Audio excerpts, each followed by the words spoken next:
Senhor presidente Paulo Paim, senhores senadores, senhoras senadoras, ouvintes da Rádio Senado, telespectadores, visitantes que estão aqui nessa galeria do plenário do Senado. Democracia pressupõe convivência com as diferenças e respeito às minorias. E nós temos pouca tradição democrática no nosso país. Na verdade, nós estamos vivendo o mais longo período democrático da história do Brasil, que é de 85 até 2014. E nesse intervalo nós tivemos uma Constituição. Se escreveu uma nova Constituição e garantiu direitos. E entre os que tiveram os seus direitos respeitados estão os povos indígenas.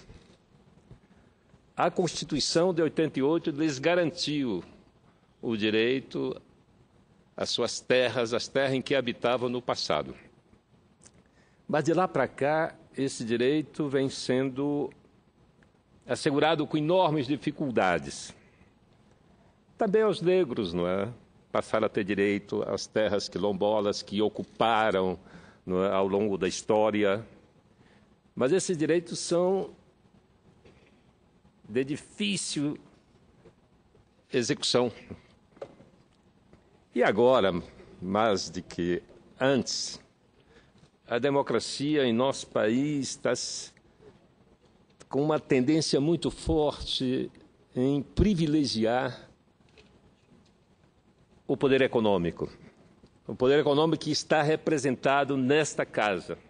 Até porque não são poucos aqueles que se elegem que não seja pela força do dinheiro. As eleições, de ano para ano, cada eleição se tornam muito mais custosas. Se gasta muito mais dinheiro. E olha que se pensava ao contrário, na medida em que se judicializasse o processo eleitoral, se poderia reduzir o preço das eleições. Aconteceu exatamente o contrário. Então, tanto no Congresso Nacional, Assembleia, Câmara Federal e Senado, a representação majoritária é do poder econômico.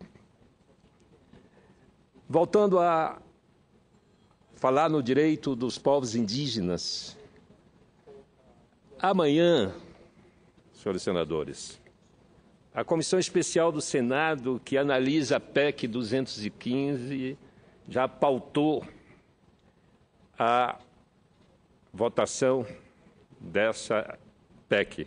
E essa PEC simplesmente ela anula os direitos constitucionais garantidos aos povos indígenas, porque ela transfere para a Câmara e para o Senado. Agora, imagine se nós vamos poder realizar isso. A última palavra é sobre os processos de identificação de terra indígena, demarcação e homologação.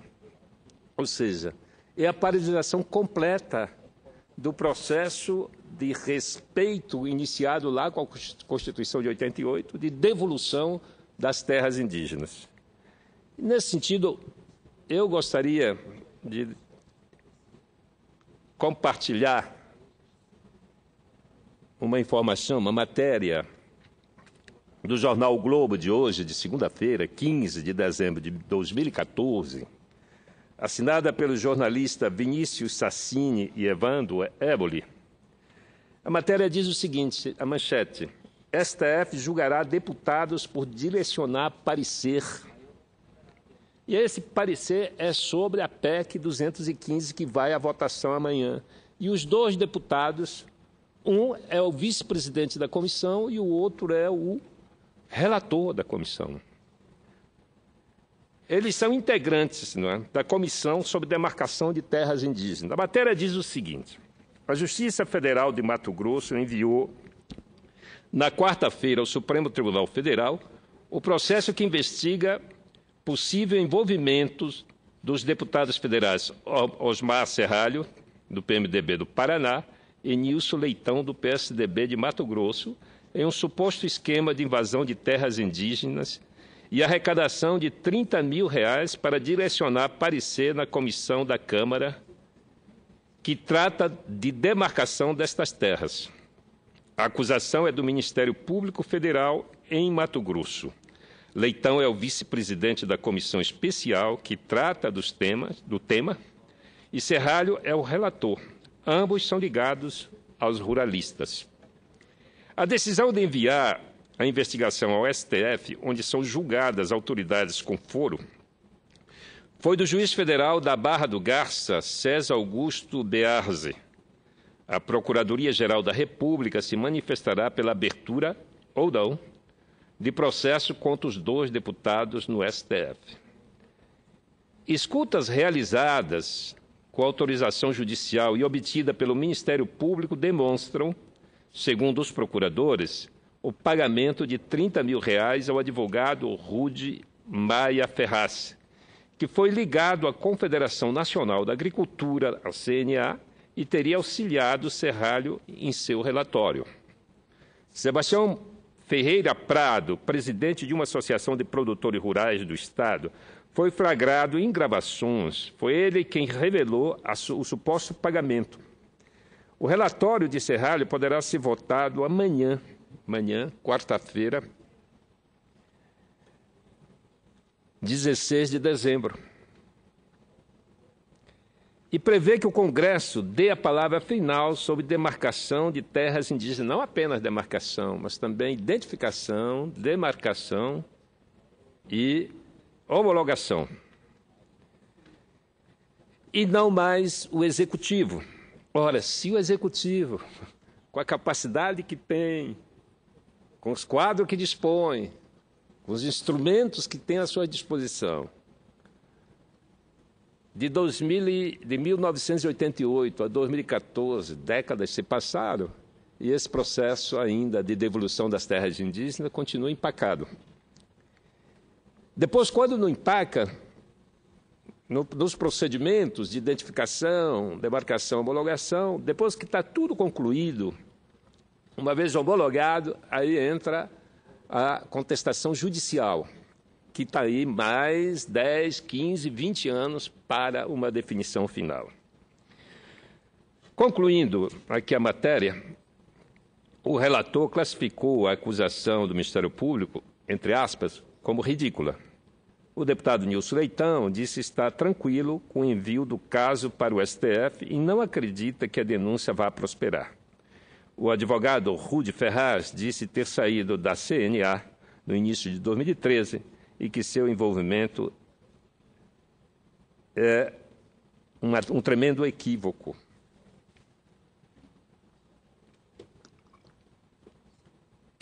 Faz questão de registrar essa matéria nos anais do Senado, porque faz parte da luta dos povos indígenas para ver reconhecidos seus direitos. Há uma tentativa clara de paralisar com todas aquelas conquistas, não só paralisar, como retroceder as conquistas garantidas na Constituição de 88 e no processo democrático. E é bom lembrar que a democracia só fez bem ao país. Eu acho de uma insensatez alguém sonhar, querer retroceder, chamar os militares, querer de volta uma ditadura. Isso é uma insensatez. Só quem não sabe o que é uma ditadura, só quem não conhece o que significa a brutalidade, a falta de direitos. Eu estive há pouco tempo, senador Paim, com o ministro do STJ, Francisco Falcão. Eu já contei essa história aqui e vou repetir, para que se tenha uma ideia do que significa a ditadura. O ministro Francisco Falcão, em 1970, era jovem e saiu com a namorada para ir a uma festa. E no caminho esbarrou num veículo na rua. Para má sorte dele, o veículo era de um oficial da Marinha, que desceu do carro com a arma em punho e o prendeu. Agora, imagine se isso acontecesse nos centenas ou milhares de acidentes que ocorrem em todo o país, cada dia, né? Pois ele foi levado preso para o quartel. E o ministro Francisco Falcão era filho do ministro Falcão, o jovem que hoje é presidente do STJ, o pai, na época, era ministro do Supremo. Agora, se eles faziam isso com um filho do ministro do Supremo, agora imagine com uma pessoa comum do povo. Essa imagem é a imagem da ditadura. E depois, nós temos que entender, e vamos aos indicadores sociais. Senador Aureliano, vamos aos indicadores sociais. A democracia melhorou esse país, isso está claro. Nós batemos, a expectativa de vida do brasileiro hoje é de 74 anos e 9 meses. A mortalidade infantil caiu em 15 por cada 1.000 crianças nascidas vivas. Apenas 15, apenas não, ainda é muito. Ainda é consequência da fome, da falta de saneamento, não é? Ainda temos essas perdas. Mas, nos anos 60, a expectativa de vida era 44 anos, 45 anos. A mortalidade infantil era acima de 100. A partir dos anos 80 para cá, a partir da redemocratização, esses dados foram melhorando. Concedo a palavra com muita satisfação. Excelentíssimo grande senador João Capibaribe, digno representante do grande estado do Amapá, quero dizer a Vossa Excelência que eu concordo plenamente com as colocações de Vossa Excelência. Vossa Excelência tem uma lucidez enorme ao colocar este receio, e não, nada é justificável sair da democracia, mas eu quero dizer a Vossa Excelência que a oposição, cabe exatamente à oposição evitar que se volte, porque existe ditadura dos dois lados. E o risco, e na verdade nós estamos vivendo momentos de admirações de Venezuela, que cada vez mais admirações por Cuba, e admirações também por ditaduras que nós não queremos, e Vossa Excelência tem toda a razão. Vossa Excelência, a preocupação de Vossa Excelência é a preocupação da oposição. Não podemos voltar nunca mais à ditadura, nem de um lado nem de outro. Porque às vezes a gente sente uma certa admiração. Eu perguntaria a Vossa Excelência, Cuba é uma democracia? Venezuela é uma democracia? E nós estamos numa linha de admiração, dentro de um contexto de admiração. Então, Vossa Excelência, eu concordo com Vossa Excelência que houve realmente... nós estamos melhorando em várias áreas. De uns 30 anos para cá, logo depois da abertura da nova Constituição, eu acho que nós estamos evoluindo. Vejo dessa forma. Mas isto, Vossa Excelência, o receio de Vossa Excelência é o mesmo receio que eu tenho e grande parte do país tem, porque é pendular. Os dois lados, a ditadura é uma coceira que dá de ambos os lados. E nós temos que evitar essa coceira. Vossa Excelência está corretíssimo, eu apoio totalmente as colocações de Vossa Excelência, mas também continuo, a preocupação da Vossa Excelência é a mesma minha. Muito obrigado, senador Aureliano. Eu me coloco numa situação até difícil de explicar, de me manifestar. Eu não tenho muita identidade, ou quase nenhuma identidade, com o discurso do governo, e muito menos com o discurso da oposição. Não tenho. Eu imaginei e lutei por isso, não é?